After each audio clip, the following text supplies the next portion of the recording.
Abnormalities ఉన్న పిల్లల్ని చూస్తాము. ఇప్పుడు ఎక్కువగా ఆఫ్టర్ కరోనా తర్వాత ఆర్డినల్ పిల్లల్ని చూస్తున్నాం. సో ఇంకా కొన్ని డౌన్ సిండ్రోమ్ అని క్రోమోజోమల్ అబ్నార్మాలిటీస్ పిల్లల్ని చూస్తున్నాము. ఎస్పెషల్లీ ఈ రోజు ఈ 4 కండిషన్స్ గురించి నేను చిన్నగా ఒక చిన్న ఇన్ఫర్మేషన్ ఇద్దామని అనుకుంటున్నానండి. స్పెషల్గా ఈ రోజు మనము సెరెబ్రల్ పాల్సీ కేసెస్, ఈ కేసెస్లో మామూలుగా మీకు అర్థమయ్యే వాళ్ళు చెప్పాలంటే మామూలుగా ఫీటస్ పెరుగుతున్నప్పుడే బ్రెయిన్ లోపల చిన్న చిన్న పార్ట్స్, అంటే ఇప్పుడు ఎగ్జాంపుల్గా మనం కిచెన్ ఉందనుకోండి, అందులో మనకి ఇప్పుడు ఒక దగ్గర మనం ఆయిల్ డిస్పెన్స్ పెట్టుకుంటాము, ఒకవైపు వెజిటబుల్స్ పెట్టుకుంటాము, ఒకవైపు మనము మన గ్రాసరీ మొక్కలు పెట్టుకుంటాం. సేమ్ అలానే ఇప్పుడే బ్రెయిన్లో ఏమవుతుందంటే ఒక్కొక్క ఏరియాలో ఒక్కొక్క ఇన్ఫర్మేషన్ అనేది ఒకటి అడాప్టేషన్ ఉంటుంది అనమాట. సో ఒక ఏరియా మెమరీకి, ఒక ఏరియా మూమెంట్స్కి, ఒక ఏరియా బ్రెయిన్ డెవలప్మెంట్ బ్యాలెన్స్కి, ఒక ఏరియా అనేది స్పీచ్ సంబంధించిన బ్రోకాస్ ఏరియా అంటాం అనమాట. సో ఇలాంటి ఏరియాస్ అనేవి మనకి బ్రెయిన్లో ఆల్రెడీ ఉండిపోతాయి అనమాట. సో ఎప్పుడైతే మదర్కి ఏదైనా ఫీటస్ మదర్కి ఏదైనా ప్రాబ్లం ఉందనుకోండి, ప్రీనేటల్లో కానీ పోస్ట్ నెటల్లో కానీ, అంటే డెలివరీ అయ్యేటప్పుడు కానీ, బై బర్త్ పుట్టినాక కానీ పిల్లడికి ఏదైనా ప్రాబ్లం వచ్చినప్పుడు, అంటే కొంతమంది పిల్లల్లో పేరెంట్కి ఏదైనా ప్రాబ్లం వచ్చినప్పుడు సడన్గా ఏమంటారు దీన్ని ఎక్లాన్సీ అంటారు అనమాట, సడన్గా హైబీపీ పెరుగుతుంది అనమాట. సో దానివల్ల ఏమైందంటే బ్రెయిన్లో బేబీ బాడీలో ఫీటర్స్కి ఏమైందంటే ఆ బ్రెయిన్ మీద ప్రెషర్ పడడం వల్ల కొంచెం పార్ట్ డ్యామేజ్ అవుతుంది. సో అదొక కండిషన్. ప్రీనేటల్లో అది. పోస్ట్ నెటల్లో అంటే డెలివరీ టైంలో పిల్లలకి బ్రీచ్ డెలివరీ అవుతుంది కొంతమంది పిల్లలకి, అంటే ఎదురు కాళ్ళతో పుట్టడం అంటారు కదా. సో అలాంటప్పుడు కొంచెం క్రిటికల్గా ఉన్నప్పుడు ఆ బ్రెయిన్కి బ్లడ్ సప్లై తగ్గడం వల్ల ఇలాంటి కండిషన్స్ వస్తాయి. కొంతమంది పిల్లలకి ఆఫ్టర్ బర్త్ తర్వాత కూడా కొన్ని వైరల్ ఇన్ఫెక్షన్ వల్ల కూడా ఈ కండిషన్ రావచ్చు అనమాట. సో కొన్ని 60% ఆఫ్ ఇది జెనెటికల్గా ఉంటుంది. ఈ 40%లో ఇలాంటి కండిషన్స్ వల్ల ఇలాంటి పిల్లలకి ఈ సెరెబ్రల్ పాల్సీ కండిషన్ వస్తుంది అనమాట. ఈ కండిషన్లో ఏమైందంటే అంత ఎర్లీ ఏజ్లో బ్రెయిన్ డ్యామేజ్ అవ్వడం వల్ల, సో కొన్ని వాళ్ళకి ఏ పార్ట్ అయితే డ్యామేజ్ అయిందో, మూమెంట్ పార్ట్ డ్యామేజ్ అయింది అనుకోండి, సో లిమ్స్ కదిలించలేరు వాళ్ళు. సో మెమరీ కూడా ఇంక్లూడ్ అయింది అనుకోండి, మెమరీ కూడా వాళ్ళు ఎక్కువ నేర్చుకోలేకపోతారు. స్పీచ్ ఇంక్లూడ్ అయింది అనుకోండి, స్పీచ్ కూడా రాకుండా పోతుంది. ఇలా ఏదైనా పార్ట్ మనకి ఇప్పుడు అలా స్పేర్ అయింది అనుకోండి, సో అది వాళ్ళకి వస్తుంది అనమాట. ఇప్పుడు కొంత పిల్లలు అడుగుతారు పేరెంట్స్ కొంత మమ్మల్ని, మేడం మా బాబు వాళ్ళ బాబు సేమ్గానే ఉన్నారు, బట్ ఆ బాబుకి కొంచెం రాయడం వస్తుంది, చదవడం వస్తుంది అంటారు అనమాట. బికాజ్ ఏంటంటే అక్కడ బాబుకి ఆ మెమరీ అనే పార్ట్ అనేది స్పేర్ అయిందనమాట. సో ఇంకో బాబులో అది పోతుంది అనమాట ఆ కండిషన్. సో దీనివల్ల ఇలాంటి కండిషన్స్ వస్తాయి. సో అకార్డింగ్ టు దాని వల్ల మనం ఏం చేయాలంటే ఈ సెరెబ్రల్ పాల్సీలో ఎస్పెషల్లీ మనం ఏం చేయాలంటే ఈ థెరపిస్ట్గా ఐఆర్పిస్గా మీరు కూడా ఎవరు ఎర్లీగా డయాగ్నోస్ చేయడం, అంటే బ్రెయిన్కి సరే చిన్నప్పుడే డ్యామేజ్ అయిపోయింది బ్రెయిన్, మరి మనం ఫర్దర్గా ఏం చేస్తామో అని డౌట్ రావచ్చు అందరికి. సో బ్రెయిన్కి ఏంటంటే 1 to 5 yearsలో చాలా గోల్డెన్ పీరియడ్ అనమాట ఈ బ్రెయిన్ డెవలప్మెంట్లో. 90% ఆఫ్ బ్రెయిన్ ఈ టైంలో డెవలప్ అయిపోతుంది మనకి. సో ఆ టైంలో మనకి తొందరగా డయాగ్నోస్ చేసి ఆ పీరియడ్కి ఎంత తొందరగా మనం ట్రీట్మెంట్ స్టార్ట్ చేస్తే అంత తొందరగా మనం రికవరీ చేయగలుగుతాం అనమాట. సో ఇదైతే గోల్డెన్ పీరియడ్ అంటారనమాట, గోల్డెన్ పీరియడ్ అంటారనమాట దీన్ని. సో దీంట్లో ఏంటంటే మనకి ఈ టైంలో మనం తీసుకోవాలి పిల్లల్ని స్పాస్టిక్, అంటే మామూలుగా సెరెబ్రల్ పాల్సీలో 2 కండిషన్స్ ఉంటాయి. ఒకటి స్పాస్టిక్ కండిషన్, ఒకటి క్లాసిక్ కండిషన్ ఉంటుంది అనమాట. ఈ స్పాస్టిక్ కండిషన్ లో బ్రెయిన్ నుంచి సిగ్నల్స్ రావడం వల్ల లింక్స్ చాలా టైట్ అయిపోతాయి అన్నమాట. ఈ టైట్ కండిషన్ మనము నార్మల్గా స్ట్రెచింగ్ టెక్నిక్స్ అనేసి కొంచెం పొజిషనింగ్ పెట్టడము ఇలాంటి చేయడం వల్ల ఆ పిల్లలకి ఆ స్పాస్టిక్ తగ్గి నార్మల్గా వేరే వదిలించాలి ఎక్కువ కాకుండా వాళ్ళకి స్పైనల్ మొబిలిటీ అని చెప్పడం వల్ల స్పైన్ కొంచెం కరెక్ట్ అవ్వడం, కూర్చోవడం, నిల్చోవడం, బ్యాలెన్స్ చేయడం ఇలాంటివి వస్తాయి అన్నమాట. సో ఇది ఒకటి condition, classic condition. Classic condition లో లిమ్స్ మనం ఎట్ట వేసినా అటే ఉంటాయి అన్నమాట. అనుకోండి కిందనే ఉండిపోతుంది లింక్. సో అలాంటి పిల్లలకి చాలా టైం ట్రీట్మెంట్ అవసరం. ఐసింగ్స్, ఫాస్ట్ ఐసింగ్ చేయాలి వాళ్ళకి. ఫాస్ట్ ఐసింగ్ లాంటివి కొన్ని స్పీడ్ టెక్నిక్స్ చేయడం వల్ల వాళ్ళలో కూడా ఆ మధ్యలో కదలిక ఏర్పడుతుంది. సో దీనివల్ల కూడా వాళ్ళు కొంచెం నార్మల్ ఎబిలిటీకి రాగలుగుతారు అనమాట.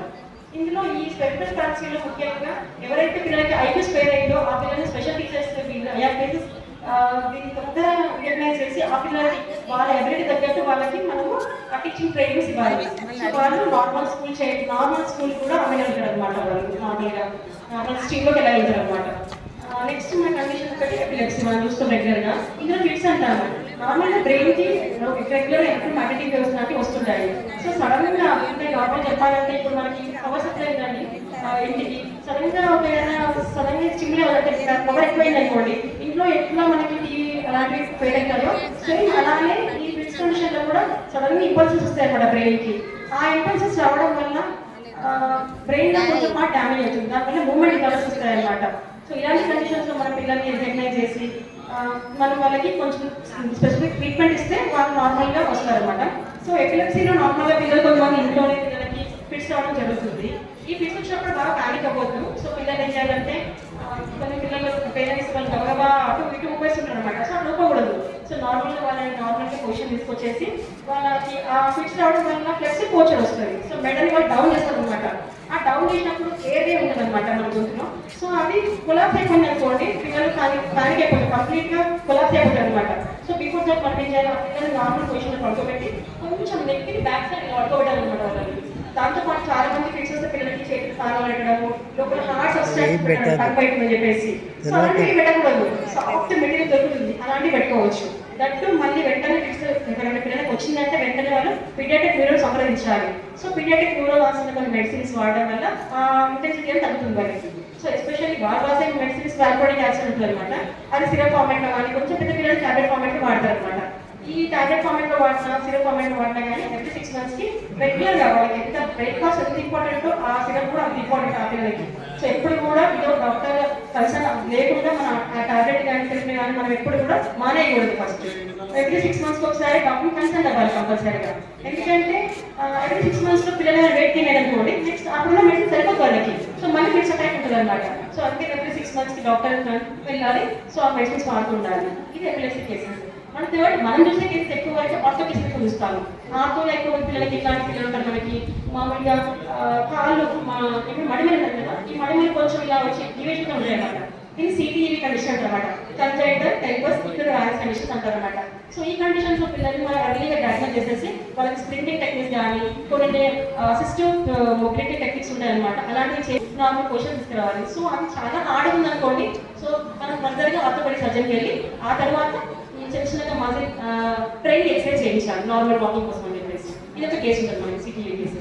నెక్స్ట్ కేసెస్ ఏంటంటే ఇంకో ఉన్న పిల్లల్లో జెనెటిక్ అబ్నార్మాలిటీస్ వల్ల ఈ నీ జాయింట్ కానీ ఎల్బో జాయింట్ కానీ స్టక్ అయిపోయి ఉంటుంది అనమాట. అంటే వాటిలో ఉన్న ఆర్టిఫిషియల్ కార్టిలేజ్ అనేది దెబ్బతిపోయి కంప్లీట్ ఫిక్స్ అయి ఉంటుంది. అలాంటి పిల్లలకి చాలా స్పెషల్ టీమ్ లాంటి ఉండాలండి వాళ్ళకి ఆర్థోపెడిక్ సర్జన్స్. సో వాళ్ళంతా కలిసి ట్రీట్మెంట్ చేస్తేనే ఆ పిల్లలు మనకి నార్మల్ పొజిషన్ వస్తారు. సో అదొక కండిషన్ ఉంటుంది. మళ్ళీ ఇంకొక కండిషన్ ఏంటంటే పిజిఎన్ చెస్ట్ అనమాట. సో అలాంటి కండిషన్స్లో పిల్లలకి మాల్ న్యూట్రిషన్ అంటే క్యాల్షియం తక్కువ అవడము, ఫుడ్ సైజ్ తీసుకోవడం వల్ల ఈ చెస్ట్ క్యావిటీ అనేది ఎక్కువ వస్తుంది అనమాట. సో అలాంటి పిల్లలకి ఏంటంటే ఎర్లీగా డయాగ్నోస్ చేసి వాళ్ళకి మనము అలాంటి మాల్ న్యూట్రిషన్ కాకుండా మనకి స్పెసిఫిక్ బ్యాలెన్స్ డైట్ ఇవ్వడం వల్ల కరెక్ట్ మినరల్స్ అలాంటివి ఇచ్చినప్పుడు సో వాళ్ళు నార్మల్ పొజిషన్ రాగలుగుతారు. ఓరిగా ఇప్పుడు ఎక్కువ మనం చూసే కేసెస్ మనం ఇప్పుడు నార్మల్ ఆఫ్టర్ కరోనా తర్వాత ఆటిజం కేసు ఎక్కువ చూస్తున్నాం మనం ఐఆర్ కేసుని మేము కూడా. సో ఈ ఆటిజం అనేది స్పెక్ట్రమ్ డిజార్డర్. అంటే ఆటిజం అంటే ఒక డిసీజ్ కాదు, అది ఒక డీవియేషన్ ఫ్రమ్ నార్మల్ డెవలప్మెంట్ అనమాట. ఈ ఆటిజంలో ఎక్కువ పిల్లలకి చాలా రకాలు ఉంటుంది, ఒక్కొక్క పిల్లలు ఒకలా ఉంటుంది అనమాట.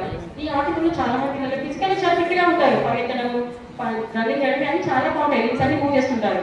బట్ ఏంటంటే వాళ్ళు ఎవరితో కొంచెం ముఖ్యంగా సోషల్ యాక్టివిటీ చాలా తక్కువ ఉంటుంది అనమాట, social behaviour. So eye contact ఇవ్వకపోవడము, రిపీటింగ్ మూమెంట్స్, ఒకటే రకం మూమెంట్స్ ఒకలానే చేస్తూ ఉంటారు, ఒకటే ఆట పసాలు ఆడుతుంటారు.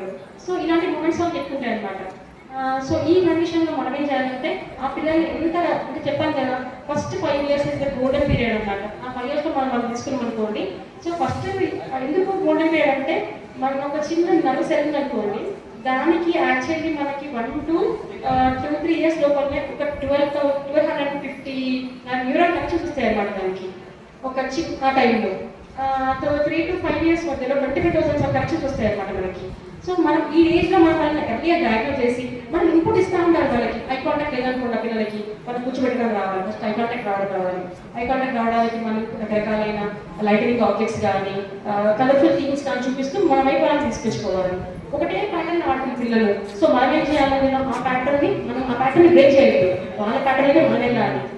దానికి ఇంకొక ప్యాటర్న్ యాడ్ చేస్తుంటారు. ఒకరి క్లాస్ని ఆడుతున్నాం అనుకోండి, దానికి ఇంకొక బొమ్మ తీసుకొచ్చి దాన్ని కూర్చోబెట్టడం, ఆ బొమ్మకి డ్రెస్సింగ్ చేయడము, అట్లా రకరకాలుగా వాళ్ళు ఆ పద్ధతిలో మనం వెళ్ళాలన్నమాట. ఇది ఆటిజం కండిషన్స్ అనమాట. ఈ ఆటిజంలో ఆటిజంకి అసలు మెడిసిన్సే లేవు. ఎవరైనా కానీ మెడిసిన్స్ ఉన్నాయి అవి వాడాలి వాడాలంటే అనవసరం ఇవన్నీ వాడద్దండి. ఆటిజం ఇంకా మెడిసిన్స్ రాదు. ఆటిజం సంబంధించిన హైపర్ యాక్టివిటీకి, మూడ్ స్వింగ్కి వాటికి మెడిసిన్స్ ఉన్నాయండి, అవి వాడుకోవచ్చు మన పిల్లలకి. మళ్ళీ ఇంకోటి ఏంటంటే ఈ ఆటిజం పిల్లల్లో కూడా అంటే సెన్సరీ ఇన్పుట్ తక్కువ ఉంటుంది అనమాట. నార్మల్ సర్ఫేస్ నడలేదు వాళ్ళు, ఏ సెన్సేషన్ వచ్చినా కానీ వాళ్ళకి బాగా హైపర్ అనిపిస్తుంది అనమాట. సో మనం ఏం చేయాలంటే థెరపటిక్గా మనము రకరకాల మ్యాథ్స్ కానీ సెన్సరీ టెక్నిక్స్ యూజ్ చేసి వాళ్ళు రకరకాలుగా నడిపేయడము, ఒకటి హార్డ్ సర్ఫేస్ మీద, సాఫ్ట్ సర్ఫేస్ మీద నడిపేయడం వల్ల వాళ్ళ బ్రెయిన్ రికగ్నైజ్ చేసి వాళ్ళు ఎక్కువ టో అవి ఉంటుంది అవాయిడ్ అయిపోతుంది అనమాట. ఇది ఆటిజం సంబంధించిన పిల్లలు. సో డౌన్ సిండ్రోమ్ అంటే అందరికి ఐడియా ఉంది, ఒక ఎక్స్ట్రా క్రోమోజోమ్ వల్ల వాళ్ళకి డౌన్ సిండ్రోమ్ వస్తుంది. ఆ పిల్లలు నార్మల్గానే వాళ్ళందరికీ మనము ఎక్సర్సైజ్ థెరపీ అలాంటివి చెప్తూ వాళ్ళని నార్మల్గా తీసుకురావచ్చు. ఇదండి ఈ కండిషన్స్ మనం ఎక్కువగా మన సెంటర్లో మనం చూస్తుంటాము. బట్ ఈ ట్రీట్మెంట్ అనేది చాలా కాస్ట్లీ ట్రీట్మెంట్, బయట కదా చేయించుకోవాలంటే ఇదంతా బయటకు వెళ్ళి అంటే ఒకవేళ ఉంటే థెరపీకి సంబంధించిన ట్రీట్మెంటే ఉంటుంది, ఒక దగ్గర ఉంటే ఒక దగ్గర స్పెషల్ ఎడ్యుకేషన్ ఉంటుంది. బట్ బోత్ కంబైన్డ్గా మన సెంటర్లో ఉంది.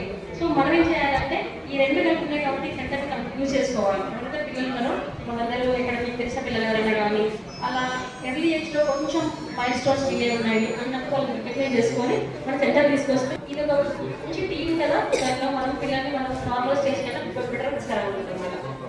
థ్యాంక్ యూ అండి, ఈ అవకాశం వచ్చాను. Thank you very much.